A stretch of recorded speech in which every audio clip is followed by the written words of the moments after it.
Hi, I'm Tonya Caruso. Welcome to Comcast Newsmakers. If you're a parent of a child who has food allergies, you know it can be a very scary thing. Joining us in our studios this half hour is State Representative Matt Smith. Thank you so much for coming in and talking with us today. Great to be with you. Big issue and lots of concern for parents, especially when their children are in school. Yeah, I've heard from a lot of parents in my district whose children have food allergies, and they want to make sure that these children are safe in schools.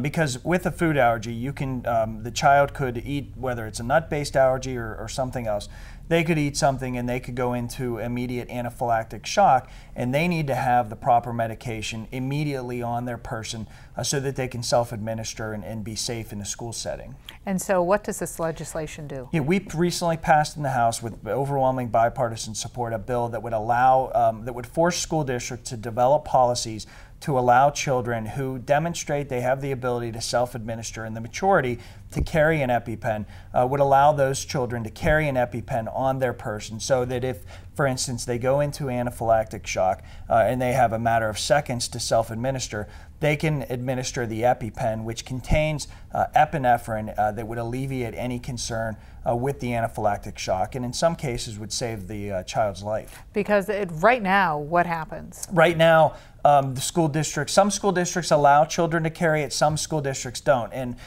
when we passed this legislation, I noticed from a lot of feedback I received from parents that particular school that their child attended didn't allow that student to carry an EpiPen with them. So it's a mixed bag right now. Some school districts allow it, some schools allow it, some don't. And what we're trying to do is put a uniform law into place that would require these school districts to allow all children, if they can self-administer, and there's language in the bill that would require both parental notification, physician notification, and an excuse from the parent and the physician that would allow these kids to carry it. So there's a balancing act with making sure that the student can self-administer and is mature enough to self-administer versus not allowing it. Right. So through the House now, what's the timetable? It's through the House now. It's over in the Senate. What I want to see happen is when we do the final budget and we do the school code bill, which is the overall education bill, that this language is inserted, because I think it's something that's very important to make sure that our parents have the peace of mind that their kids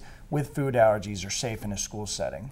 And also on the education front, some talk and legislation concerning dating violence and abuse and that sort of thing. We passed a law in the House recently, again with overwhelming bipartisan support. It's the Demi-Bray-Cusia bill that honors the life of a young woman from Monroeville who was the victim of teen dating violence. And it would require schools to develop curriculum to teach the kids and the teachers in that school setting the warning signs for dating violence, so we'd be able to spot it at a much earlier stage. And there was an instance in my district with a young woman who was also a victim of teen dating violence, and this is something that I think you're seeing more and more of now. So we need to make sure that teachers and students know the warning signs for when this can become a problem beyond just something that's the normal course of events. Do we find, are we in the same position with this now? Some schools teach it, some schools don't? Exactly. It's an emphasis for some schools, it's not an emphasis for other school districts, and this law tries to make it uniform throughout the state.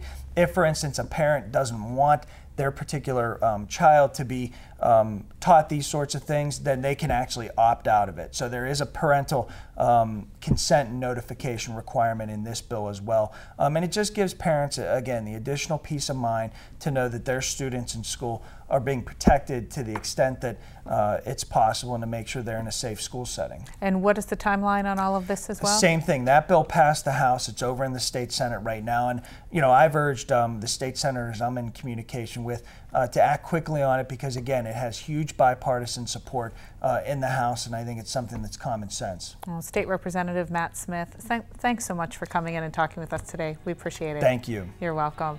I'm Tonya Caruso. Thank you at home for joining us for Comcast Newsmakers. We'll send you back now to HLN.